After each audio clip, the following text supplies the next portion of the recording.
How to see TikTok password while logged in. For security and privacy reasons, TikTok does not allow you to reveal or view your plain text password anywhere inside the app, even if you are already logged in into your account. However, what you can do is, if you have your password saved on your phone's built-in password manager, you will be able to see your password.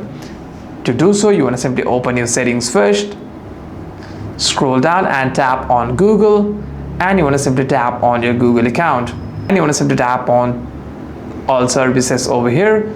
Here you want to scroll down and tap on autofill with Google.